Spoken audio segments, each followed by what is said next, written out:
Hello and welcome to Most Wanted Music 2022, A New Deal. How are you all doing? Okay, it's like 10 people here yet. For the people at home, you don't know, but everybody said good. It's good to have you here this morning, the ones who made it in person and also at home on your screen. So let's get the show on the road, shall we? Okay, A New Deal. What does this mean? The world is changing rapidly, becoming more complex politically and socially, and the music industry is not exempt from these shifts of paradigm. We really have to rethink, maybe even reinvent ourselves, or as this conference puts it, a new deal for the industry is overdue. But what kind of deal do we need? We are here on the second main stage in Frannz Club, from where we also live stream, as this is a hybrid conference. You can take part if you are at home in our question and answer sessions. You can see how you can do that on the website. You need an app called Swapcard, and if you go on mwm-berlin.de and then basically click the ledger FAQ app, you can see how everything goes and register, and then you can take part in the sessions. For everyone here, of course, if you have questions, then you're welcome to ask them. My name is Aishan Malonda. My pronouns are she and her. I'm a singer, songwriter, activist, author, and I'm also today's host. You may have noticed that this year awareness is very central to our proceedings, as this event is trying to create a safer environment for everyone involved while being as accessible as possible. If you feel uncomfortable, this is the awareness briefing for you.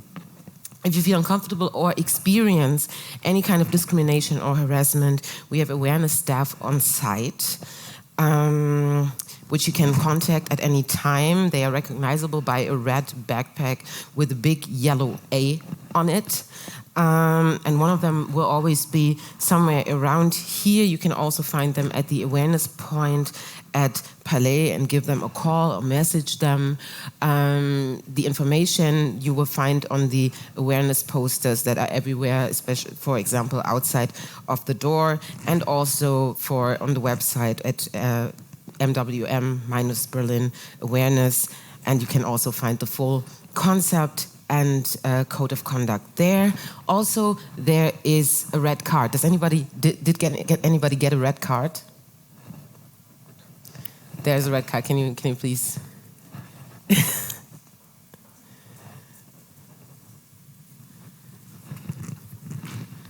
This is an experiment that we're putting forward for the first time this year, the red card for discrimination. If you hear something discriminatory against any marginalized group being said on stage, feel free to raise said card, help us become a safer space. I will then stop the talk or the discussion that we're having, and we will address the issue together. Is that cool?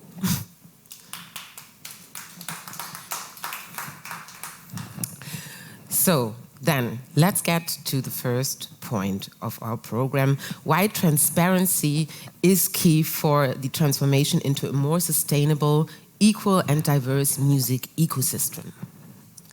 The music industry, with its governance structures, secrecy clauses, informational networks and exclusive access to digital services for only a few constitute people in power, is one of the most intransparent industries of all. Women and marginalized people often have a difficult time to access relevant information and networks, to receive equal payment and gain leadership positions. We all know of that issue. To talk about this and how we can change it and why we most definitely should, our first keynote will be held by Dr. Anna-Maja Mertens, Executive Director of Transparency International Germany, with expertise in political sciences, economics and history. Please give her a warm welcome.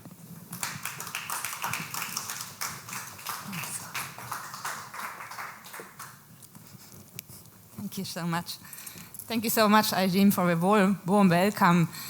And thank you for the invitation. It's really great to be here. I'm very happy to be here. In normal cases, we are talking with business and with politics, but I always keep on saying there are so many more fields in our society that we need to talk with.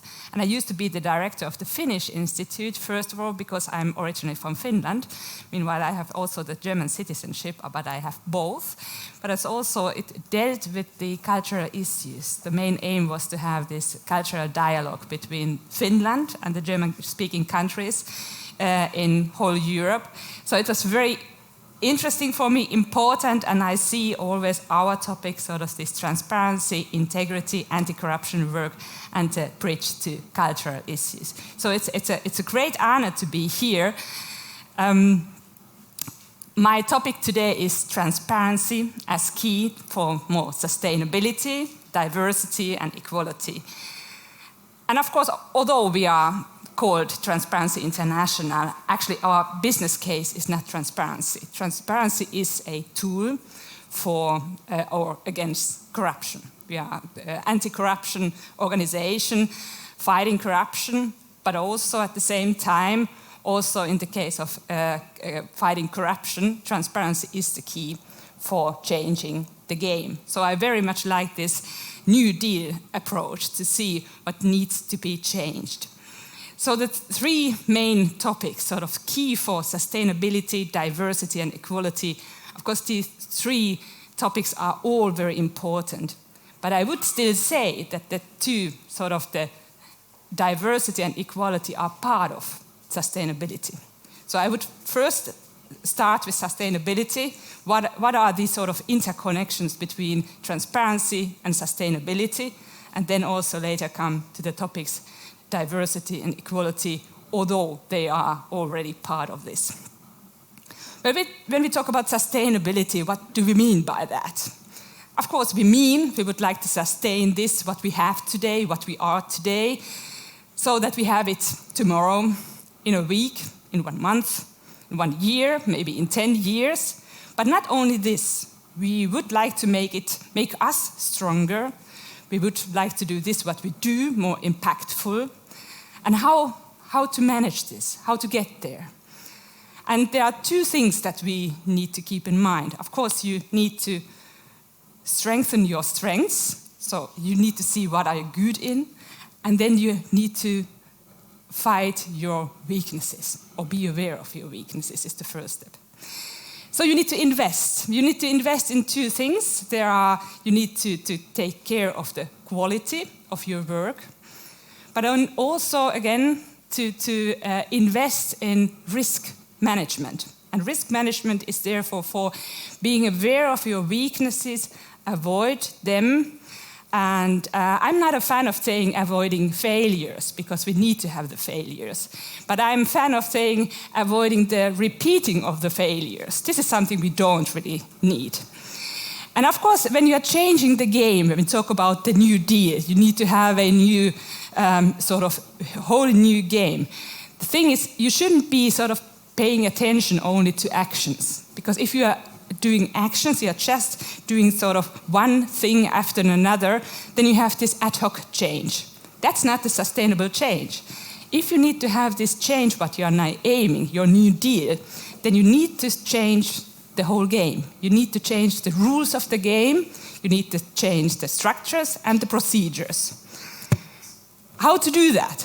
You need, in order to be able to do this, you need to have political, or even not only political, but also political decisions. And you need good decisions that you really invest in quality of tomorrow. And this is where we come to transparency. There are two things what you need for good decisions. First of all, you need to open the access for the preparation of the decisions. The weakness of us all is that we know only what we know, and that's a fact. Even that the smartest leader of the world, you know only what you know. And that's never enough. So you need to know more. How to implement that? You need to open the access to different people. And the main thing is not the people like you. If I open my decision procedures to people 40 plus, coming from Finland, political scientists, then I get the same ideas and results that I already have. but I need to take care of the fact that there are diverse people accessing my room when I'm preparing decisions. This is, by the way, the same thing that we talk also to the political leaders. You need to open up the lobbying, not because we say this is something you shouldn't be doing. Of course you need lobbying in a political system. You need the diversity of interest and a lobby where all the different interests of the world are participating and represented. But you need to take care of that you are just not listening to the car industry. This is a populistic example, or other industries. If you are talking to the car industry, you should be talking also with the environmental industries or organizations. Just to open up to have good decisions, have all the facts, all the options on the table. This is the first thing. So it means in your daily life that independently what you are deciding, it's important that you always check, have this sort of previous phase of this decision making, asking, do I really have the access on all the different aspects or interests or knowledge or facts? Am I now able to make this decision? This is the one part of the decision making. The second part, and I would say it's not maybe more important, but at least as important as the first part. This is you need to engage your people, the people who are supposed to implement your decisions in this decision-making system. Because first of all, they need to understand how come, why, what is the reason for this decision. And it's always like in the society. We have in Germany the situation that there are rules, rules, rules. And I would say there are 40% of the rules are being implemented. And we don't have any lack of rules. We have lack of implementation. And this is always what I see. We have so many ideas in our organization I'm working in that we say, let's do this. And always the board comes to me and say, well, I have a good idea. Let's have a new exchange format. And I always have to tell we have that already, or we decided already, but we never implemented that. So in order to implement your good decisions, because now you guaranteed that all are sort of part of this decision-making procedure that you need, all the facts, all the opinions, all the aspects, then you need to engage your people. And of course, if you're a leader, you should decide in the end. You need to take the responsibility, because responsibility is always something that is very linked to power. You cannot have power without responsibility or without accountability. But this is something you need to take care of, and if you see there are things that your rules are not implemented, most probably they are not understood, or they say it's not really important. So I think in this music business, and as far as I can see, and this is something that was mentioned in all the invitations, is this one of the last remaining black boxes of the society, or a closed club, however you would call it. Many of the decisions are not really understood.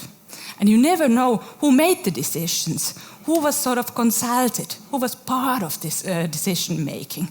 So it's not good for the community, because you don't really understand, you don't have the access, you don't know how come it is like this. It could be that you even say, I would have done it differently. So, and my way would be better. But you don't have any sort of opportunity to check that.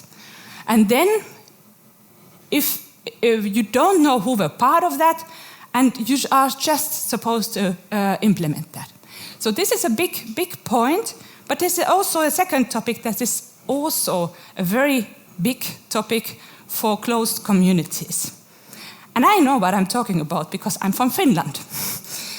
The smaller the units are, the better your risk management in terms of conflicts of interest needs to be. Because, you know, I studied in Germany, and when I was finished, I got homesick.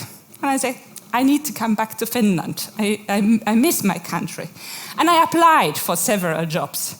And the only feedback, really only feedback that I got several times was that someone called me asking me, who do you know? From Finland. And I know my mother, I know my sister, and in politics, I don't know anybody. So and that stopped there.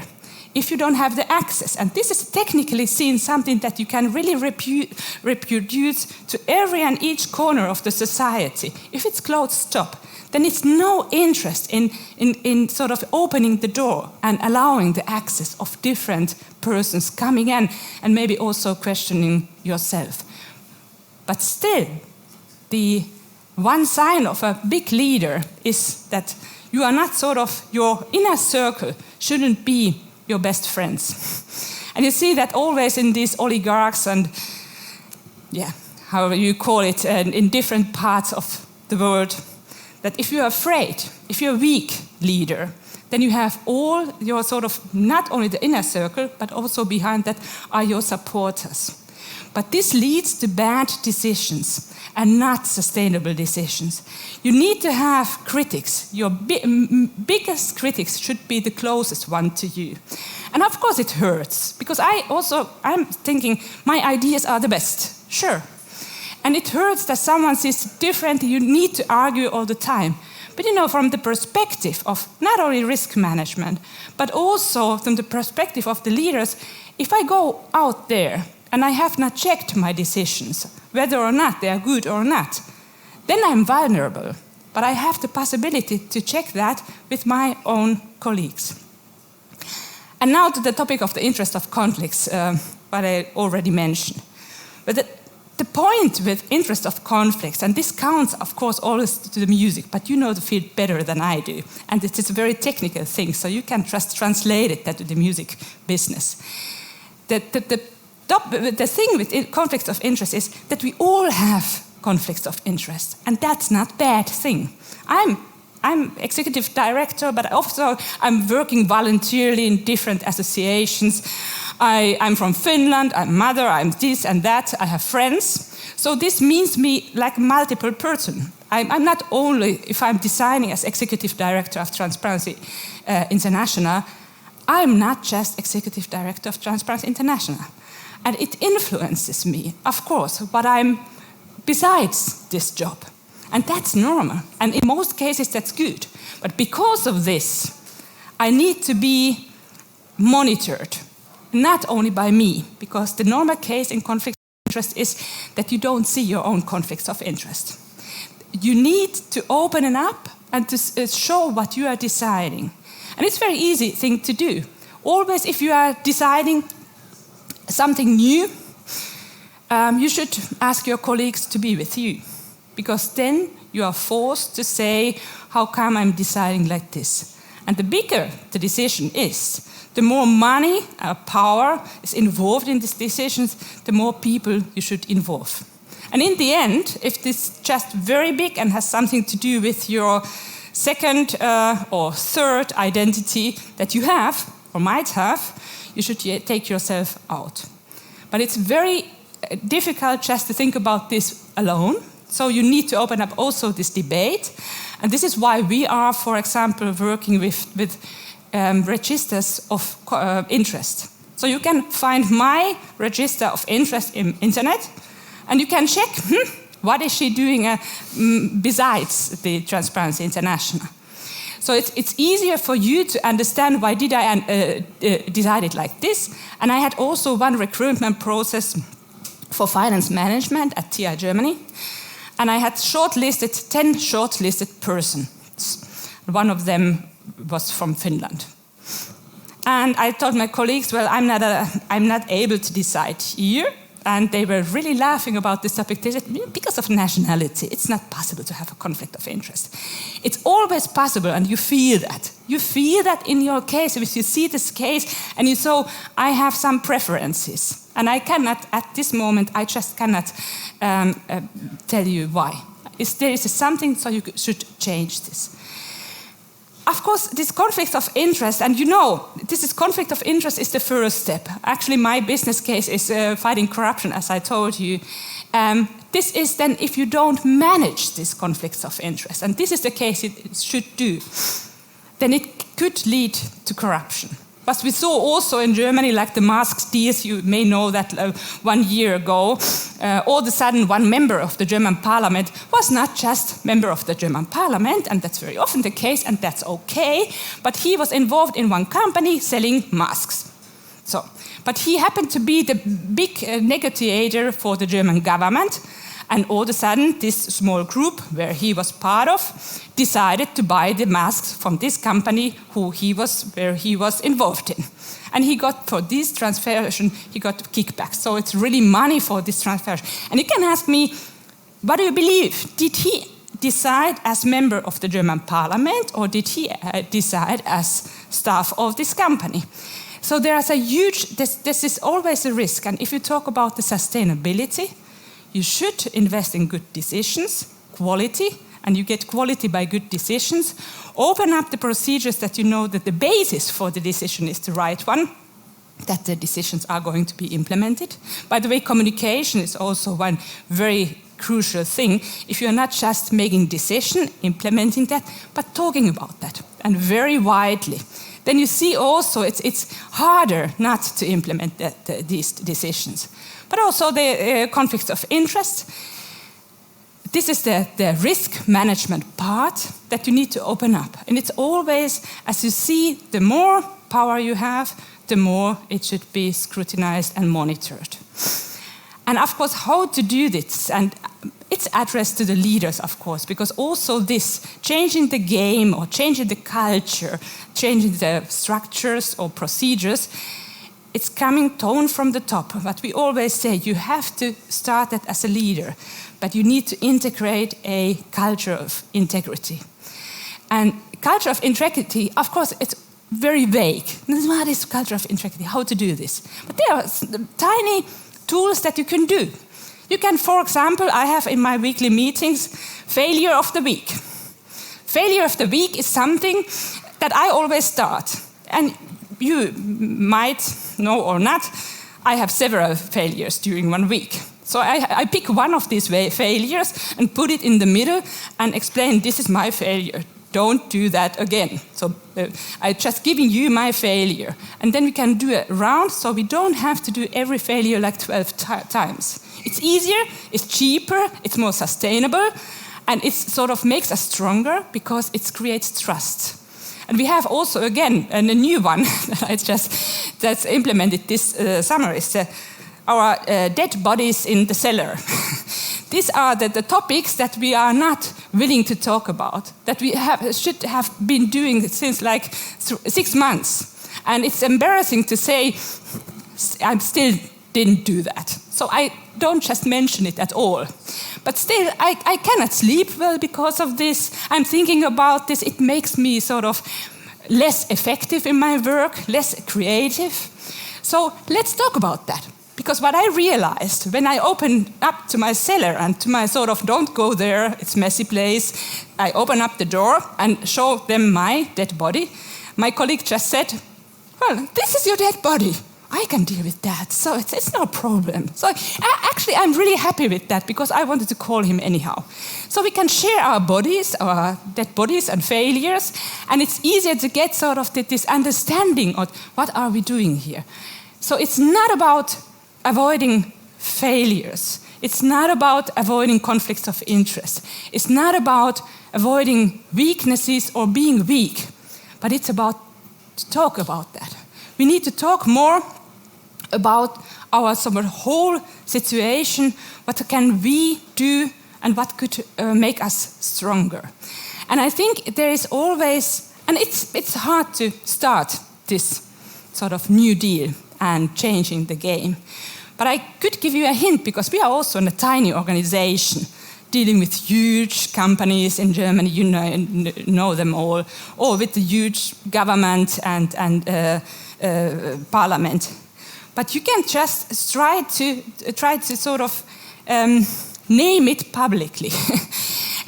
What we do first is really we go there and we're trying to get an appointment. We say if there is something weak, what was happening, please let us talk about that. We may know how to deal with that. But in normal cases, they are really not happy to see their own sort of weaknesses and failures. It's not that popular. So we wait, but then in the end we go to the public. And if we can reframe this, when we go to the public, we are not going there and saying these are corrupt people and they don't have weaknesses. But we say we can do it better. Let's start this over again, and let's try to be more sort of proactive.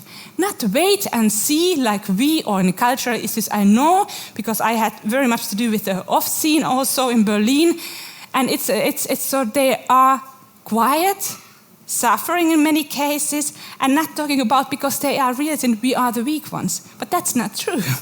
It's a huge community that is very powerful, very creative, but we need to be together. So joint actions and transparent actions. And maybe to this topic like diversity. What has diversity to do with, I would even say anti-corruption, because this is a topic for us at TI. If you have sort of, if your boards are diverse, then it's not that easy to hide corruption cases. Because if you have these very classical boards with male, 50, white, you have the same problem that I just in the beginning said. All think the same way. And it's easier then to have a consensus. What are the topics that we shouldn't be talking about? And that's a risk. So we need to have these challenging new ideas, and that's why we need diversity, of course, to be more creative and to move forward, but also in terms of risk management. So we need to be more, we need to be stronger there. So these are the topics, and I would encourage you very much, and I would love to be also part of that as transparency, because there are so many things. In the cultural case, this is the last maybe remaining, or science is also not as good, that we need to talk about these issues more. So let's open it up. And also, if you are not leader, but you are working in a unity, you can start it. If you just open your calendars, you open your appointments, you open your decisions, you can make the change as well. But we need to start. Thank you so much for your attention at home and here. And I hope you do have some questions still. We have some time for questions remain.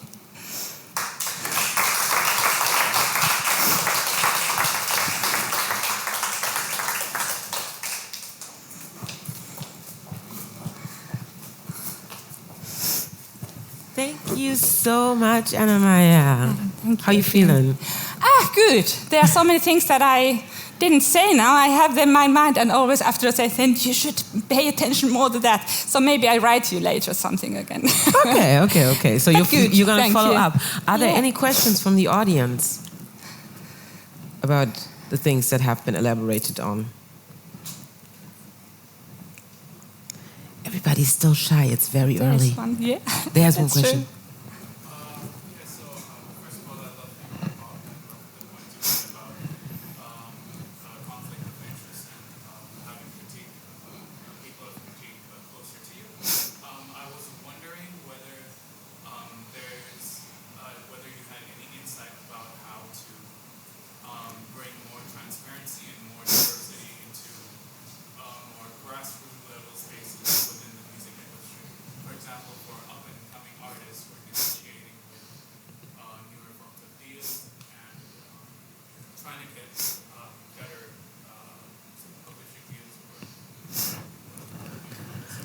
Yeah, thank you so much. Okay, the question, I have to repeat that for the people at home.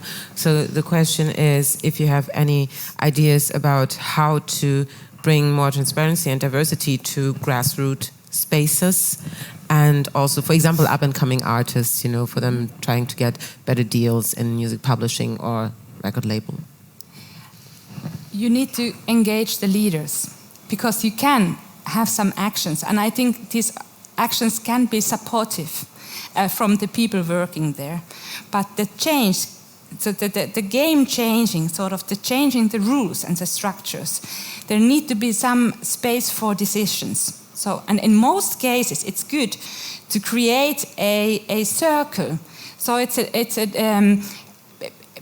that sort of it's a positive competition who is within this circle, and embarrass them who are not part of that. So to create a new spaces and other way around competition, but you need to have the tone from the top. And I think when you talk about these topics, there is no one who will be against these arguments. The problem is we don't have any space to put these arguments and to ask these questions. So you need to have visibility, you need to have journalists, you need to have some room that's there and the people know it's there and this is the topic. Engage with some journalists, engage with few leaders. It's enough maybe to have 3 first, identify them, and then to put pressure. This is something we did with the Lobby Alliance in order to get more transparency in lobbying activities in Germany, even with the Industry Association, with that we wouldn't be cooperating in normal cases, because if this one moment they wanted the same thing that we wanted to have, and they are big enough, if we are together, so it's harder to say we don't want to be part of your sort of initiative. Further questions? Then I do have one more question, because I've been very interested in all the things you were saying, and from my experience, people in power usually like their power. So the lack of implementation to for measures to demarginalize people is structural and oftentimes also somewhat intentional. How do we tackle that issue? I mean, you have presented a very economic approach, but shouldn't it also be a moral one? Yeah, sure. And this is something we need to have a debate about, because it's about values. It's very much, and we need to defend our values in this time. But still, you need to have the room to protect them, to have this exchange. And I'm also interested in power. And this is something that it's not enough debated, I think, in the cultural scene or the NGOs at least, because we all need power in order to get things done. So to implement things. So power is not something bad. It could be very constructive, very good, very positive thing. So this is how we should sell it to these leaders, to say that you can be even more powerful. You can sort of involve us all. It's more sustainable. So we are not there to hinder your activities, but we are making you stronger. And this is what we are telling also to the leaders. And we shouldn't be so. And one thing that is risk for us all coming from civil society, we sometimes say we are the better ones in this game. There's the politicians and business. It's easy for us to talk about negatively about the business and the politics. But we have our weaknesses as well. And I just remind that Transparency International had one corruption case within the organization. So it's possible. So show that and say, well, we are human beings. I'm also, sometimes I would like to have a new desk or new job or whatever. We are like this. We are human beings. That's okay. But that's why we need to talk about that and to challenge these. And this is what you just were asking. They are interested. We shouldn't be expecting them to say, oh, okay, because you said this, I'm willing to give my power away. This is not the case. This won't be the case. Definitely not. But I mean, there is something to be said for a community-driven approach, for example, that would be more grassroots and also have more accountability built in. Yeah, and there is one example from if I may, from the corruption, fighting corruption, and it is a very good example. In some countries, the governments are very, very corrupt. The whole system is so corrupt that you have no chance to change that somehow. But in Myanmar, one of my colleagues started an initiative, a platform. It was called "I Paid a Bribe." And it's a community-driven, grassroots initiative telling that everyone who paid a bribe, and in that country and several countries, they daily pay bribes. They have to pay bribes in order to survive. And they published that on that web page, and that's naming and shaming, because as soon as it had some sort of quality and quantity, it was the leaders of the countries were ashamed that it's visible, that the corruption that's in their countries was visible. So it's ashamed, embarrassed them, and they needed to take action. So this is what we can do. We can put us together, but we cannot work alone. Okay, thank you so much, Anna-Maria Mertens, Jeanette. for the very insightful keynote and also answering all of the questions. I hope everybody is good. Let's move on with the program. Thank you. Thank you so much.